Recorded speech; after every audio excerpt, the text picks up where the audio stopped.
Tool groupies, welcome to the Backwoods Mechanic channel. Today we're going to be changing a passenger side mirror on a 05 Chevy Express 3500 box truck.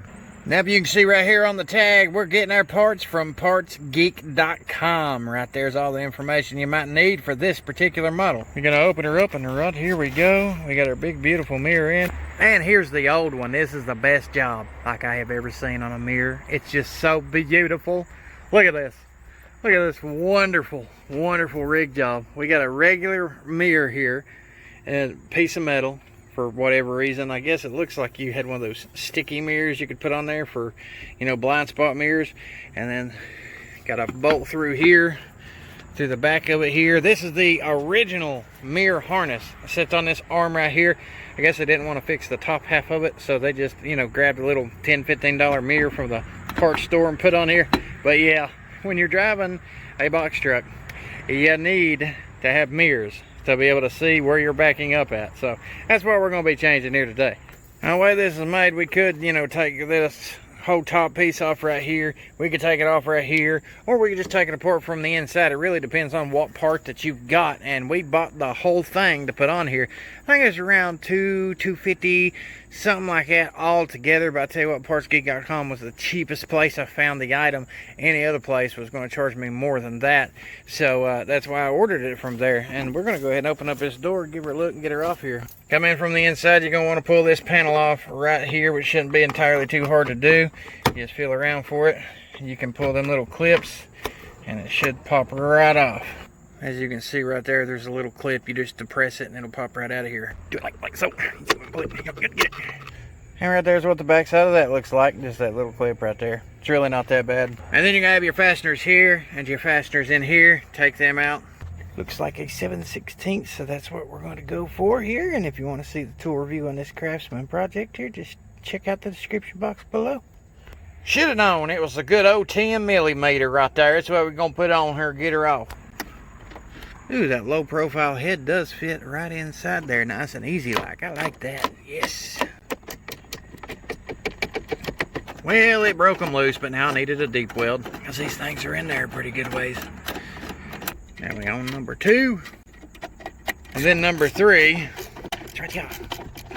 Yep, shut the door, and boom, she's loose. Now we're ready for the new one. It's really that simple. As you can see, you got 1, 2, 3. That's all the holes you got. 3 holes to plug. And our new one here has got 3 holes to plug. Now, of course, first thing you want to do is match them up. And they're a match. We have twins. One's ugly, one's pretty. That's how it works right there. Make sure you got your insulation on there. Go ahead and put her in the hole. Hold to it.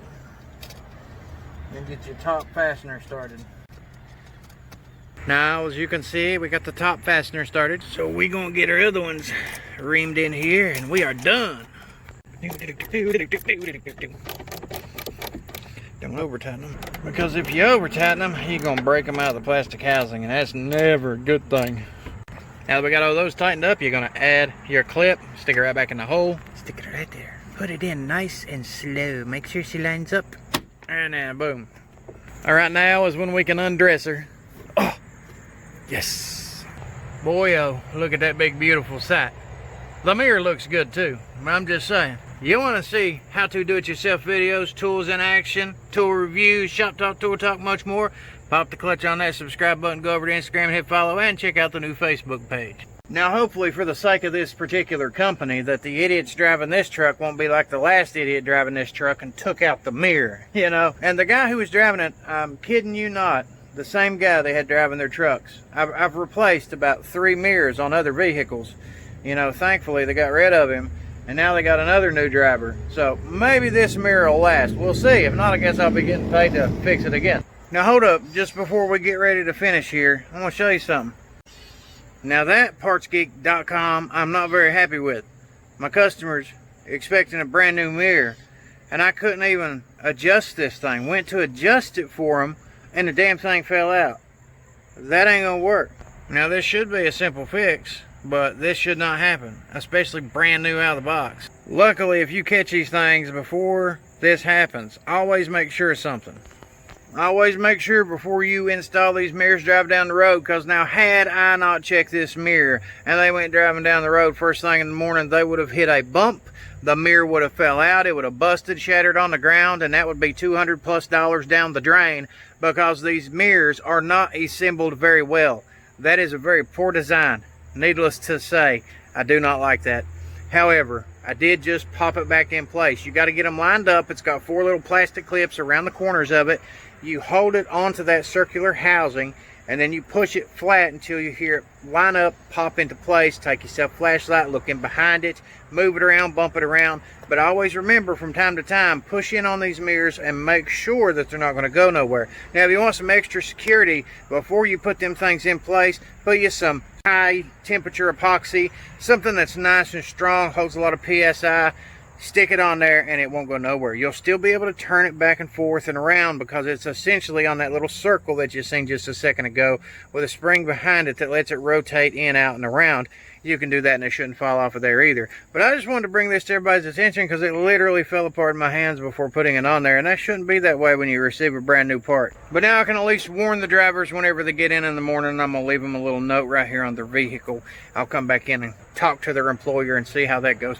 But anyhow, I hope this repair helps somebody out here on the market, because these things are expensive, but they're easy to change, and they're also apparently really easy to break.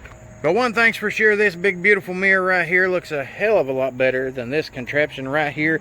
Plus, it's going to be a lot safer. Whenever you're driving a box truck, you got to think about safety first. You got to have a beeper hooked up. If you don't, you at least need these big old mirrors right here, these big trailer mirrors, because when you back up, you need to be able to see who's behind you. That way you don't hit somebody, run over somebody, get somebody killed.